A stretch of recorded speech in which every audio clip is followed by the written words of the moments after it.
अब तो तू प्रसन्न है ना? अपने पुत्र को नियंत्रित नहीं कर पाई, इस कारण आज मैं विपत्ति में फंस गई। ये सारा तेरा दोष है विंता।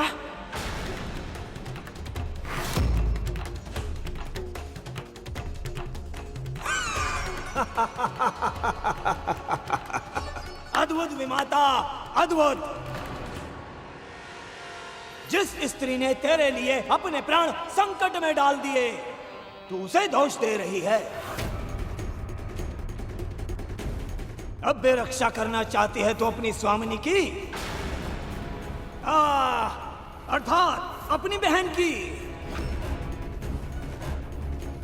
जैसा व्यवहार तूने अपनी बहन के साथ किया है, ऐसा व्यवहार तो हम असुर भी एक दूसरे के साथ नहीं करते। और फिर भी संसार हमें बुरा कहता है। दिति दीदी के पुत्र हो, इस नाते मेरे लिए भी मेरे पुत्र समान ही हो। इसी कारण अब तक तुम्हारी धृष्टता सहती रही, पर यदि तुमने आगे बढ़ने का प्रयास किया तो मैं वही करूंगी जो एक मां को करना चाहिए। मैं तुम्हें रोकूंगी किसी भी मूल्य पर। बस, बहुत बोल चुके तुम। अब मेरा कथन ध्यान से सुन। यदि तू चाहती है कि मैं तुझ पर और तेरी स्वामिनी पर दया करूं, तो चुपचाप बिना एक भी क्षण गवाए उस गरुड़ को महल से बाहर निकाल। वो यहाँ नहीं है, बाहर गया है किसी आवश्यक कार्य से। अच्छा, तो वो बाहर गया है, तो तू बता कहां गया है वो तेरा पुत्र? हमें ज्ञात नहीं है। अच्छा, तो तुझे नहीं पता कहां गया है वो? मैं सत्य कह रही हूं। तेरे सत्य का प्रमाण तो समय देगा, और जब तक वो नहीं लौटता मैं उसकी यही प्रतीक्षा करूंगा।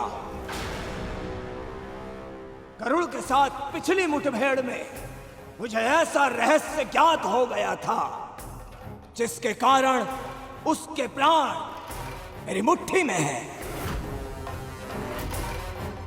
जानना नहीं चाहोगी वो रहस्य क्या है?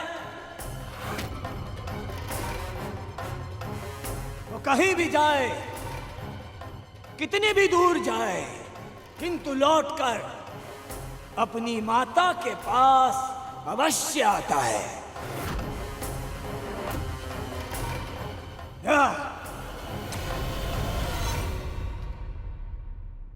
सही कहा तुमने।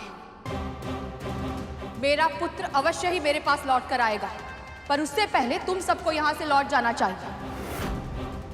यदि उसने तुम्हें मेरे और महारानी के साथ ऐसा दुर्व्यवहार करते हुए देख लिया तो मैं भी उसके क्रोध से तुम्हें बचा नहीं पाऊंगा। कल्पना करो पुत्र, अपनी विमाता अदिति की रक्षा के लिए यदि वो तुम सबसे अकेले युद्ध कर सकता है, तो अपनी मां की रक्षा के लिए वो क्या नहीं करेगा? उस रक्षा करने के लिए तो उसे यहां आना चाहिए ना, पर वो तो यहां पर है ही नहीं। जब तक वो लौट कर आएगा तब तक बहुत विलंब हो चुका होगा।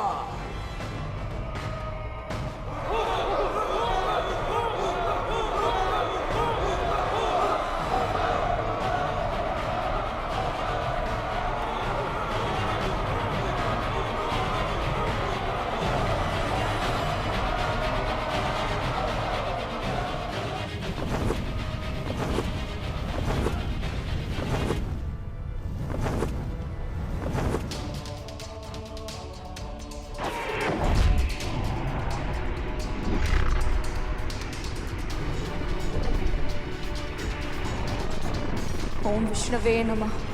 ओम विष्णवे नमः। ओम विष्णवे नमः। ओम विष्णवे नमः। ओम विष्णवे नमः। ओम विष्णवे नमः। ओम विष्णवे नमः। ओम विष्णवे नमः। ओम विष्णवे नमः। ओम विष्णवे नमः। ओम विष्णवे नमः। ओम विष्णवे नमः। ओम विष्णवे नमः। ओम विष्णवे नमः। ओम विष्णवे नमः।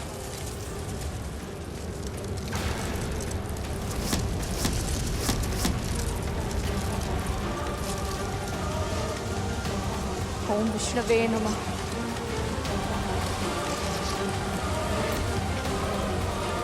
ओम विष्णवे नमः।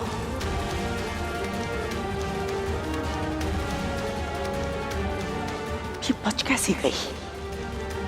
ओम विष्णवे नमः।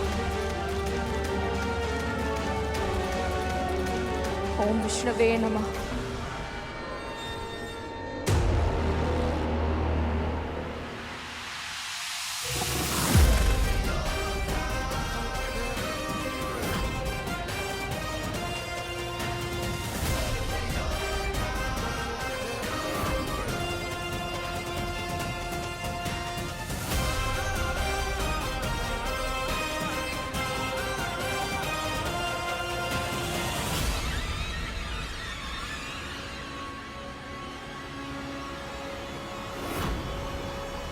मेरे पुत्र,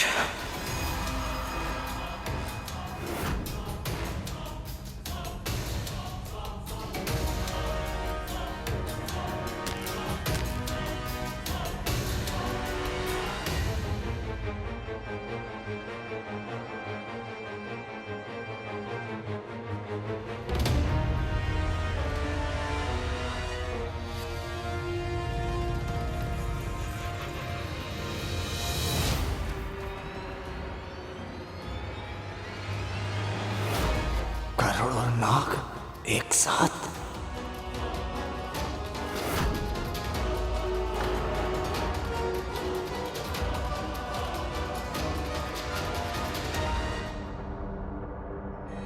हमारी मां को भयभीत करने का दुस्साहस नहीं करना चाहिए था तुझे।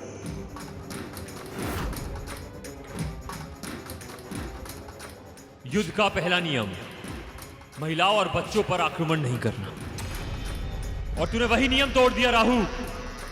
इसका दंड तुझे अवश्य मिलेगा।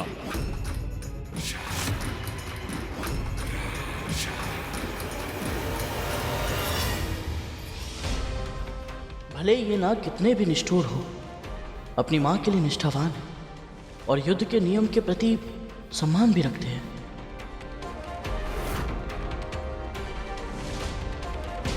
तूने इस महल पर आक्रमण करके बहुत बड़ी भूल की है। वैसे तो तुम्हारी असुरी सेना को पराजित करने के लिए मैं अकेला ही पर्याप्त था, और आज मेरे नाग भाई भी मेरे साथ हैं।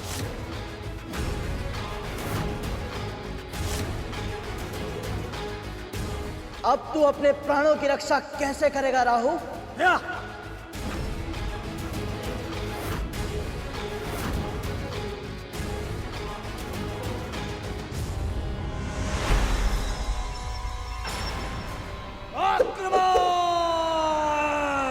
आक्रमण!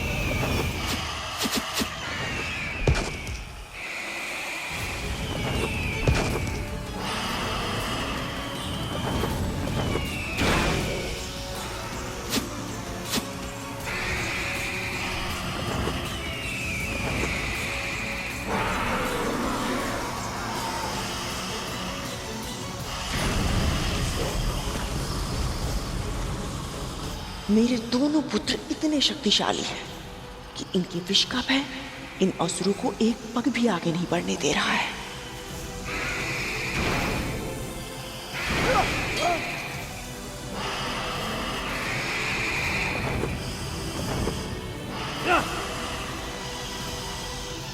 मुझे लगा था विशाल सेना देखकर ये सब घबरा जाएंगे और गरुड़ को मुझे सौंप देंगे, पर ये सब तो एक साथ मिलकर युद्ध कर रहे हैं।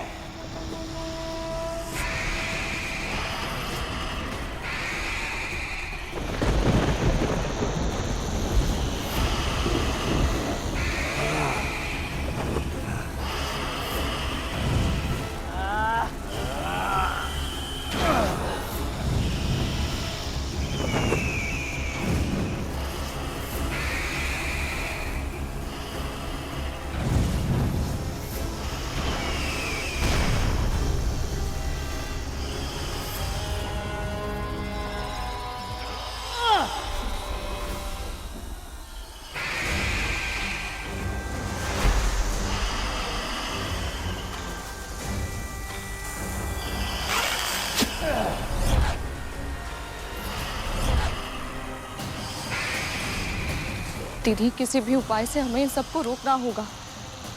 भाइयों का ऐसे एक दूसरे के रक्त का प्यासा हो जाना उचित नहीं है। किसी की भी मृत्यु हो सकती है। यदि ऐसा हुआ तो इसका दोषी तेरा पुत्र होगा। पर इस समय संकट केवल मेरे पुत्र पर नहीं है, आपके पुत्रों पर भी है और दीदी दीदी के पुत्रों पर भी। असुरों से शत्रुता करने में कोई समझदारी नहीं है दीदी। देवताओं और दानवों के मध्य युद्ध के कारण पहले ही भीषण विध्वंस हो चुका है। एक और युद्ध विनाशकारी सिद्ध होगा।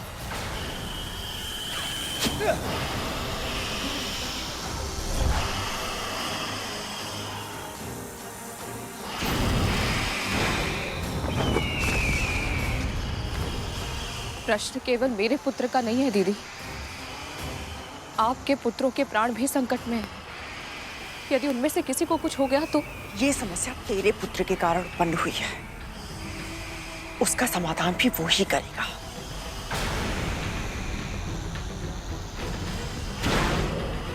दीदी, क्या कर रही हैं आप?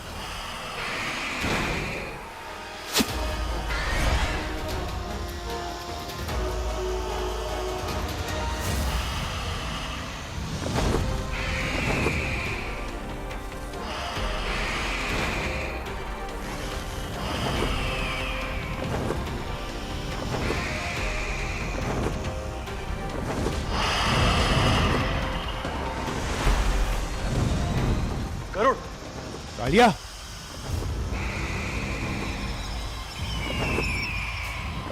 गरुड़ दास है हमारा। हम सबकी रक्षा करना इसका धर्म है, पर इसकी रक्षा करना हमारे लिए आवश्यक नहीं।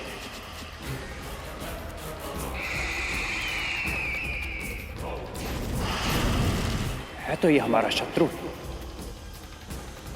यदि एक शत्रु दूसरे शत्रु को समाप्त कर देता है तो उससे उत्तम हमारे लिए और क्या होगा? वाह तक्षक भैया, क्या कूटनीति है आपकी।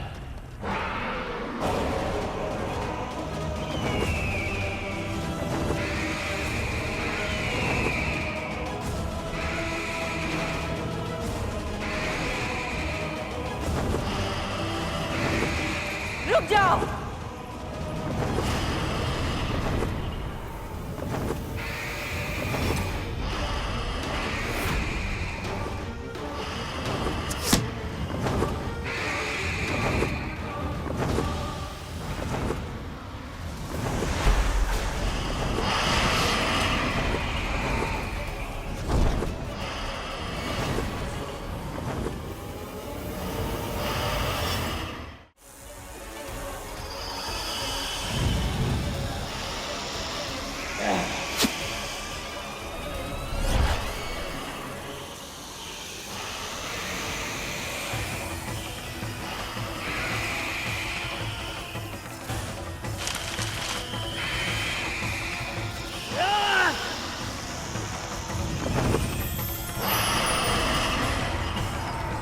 महारानी, आप यहाँ क्या कर रही हैं? आप महल के भीतर जाइए, वहाँ आप सुरक्षित हैं। युद्ध करना बंद कर और मेरे संग चल।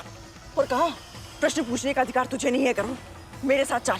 ऐसे युद्ध के मध्य अपनी माँ को छोड़कर कैसे जा सकता हूँ मैं? तेरी माँ मेरी बहन भी है, उसे कुछ नहीं होगा। मेरी अनुपस्थिति में मेरे पुत्र उसकी रक्षा करेंगे। तक्षक कालिया, शिशुनंदी, भूतनंदी, अपनी भी माता के पास जाओ, उनका ध्यान रखना, उनकी सुरक्षा करना तुम्हारा कर्तव्य है।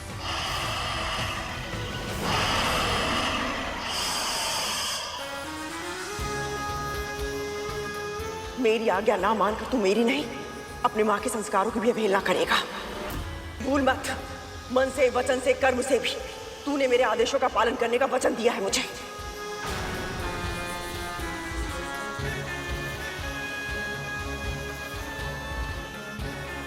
जी महारानी।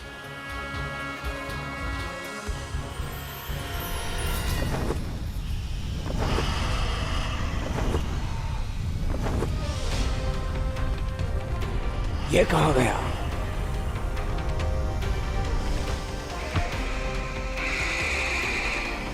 तुम्हारे महाराज बलि को मेरा पुत्र चाहिए था ना? महारानी कद्रू स्वयं उसे उनके पास लेकर जा रही है। अब तुम इन सर्पों को छोड़ दो पुत्र। कहीं इसमें भी इन सब की कोई चाल तो नहीं? पता करना होगा। इतनी आसानी से नहीं, कभी नहीं।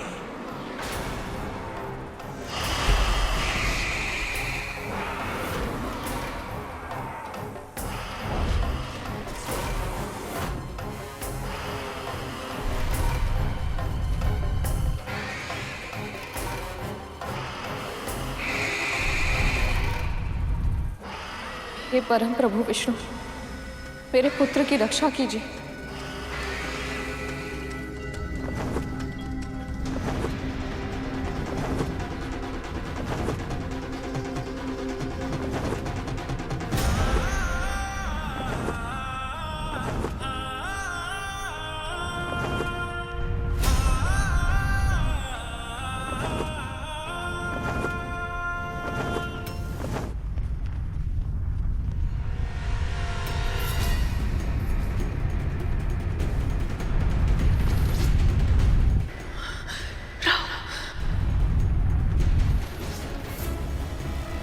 महारानी, आप मुझे कस के पकड़ लीजिए।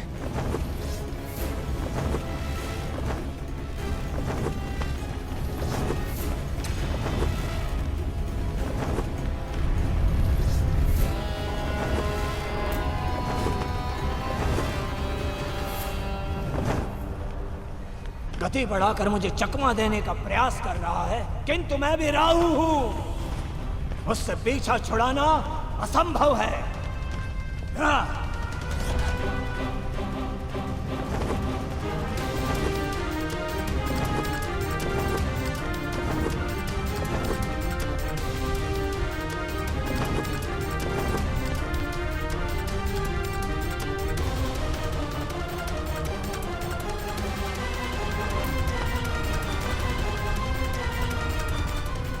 ये कहाँ गया?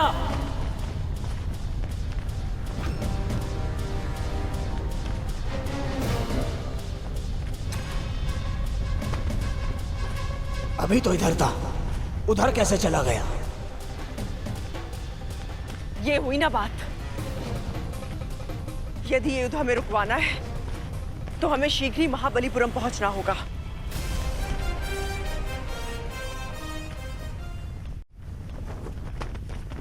सूर्य के समान गति है मेरी, फिर भी ये पक्षी आगे निकल गया। मुझसे भी अधिक वेग से कैसे उड़ सकता है ये?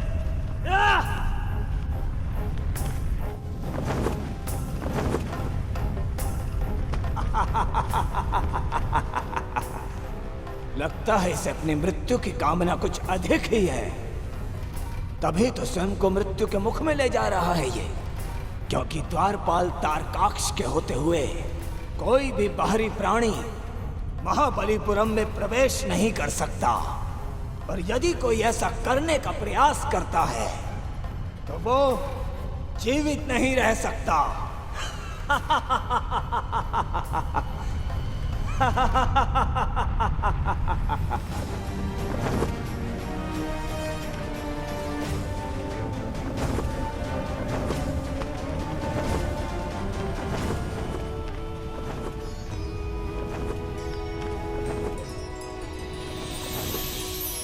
इस नगर के सौंदर्य से अपने लक्ष्य को मत भटका।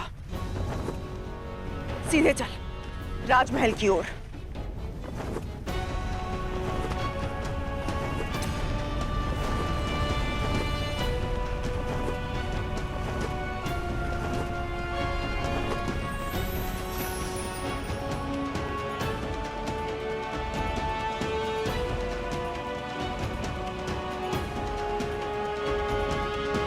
उड़ान भी ऊंची बढ़ता है, गति पर भी नियंत्रण है, और भूमि पर भी इतनी कुशलता से उतरता है।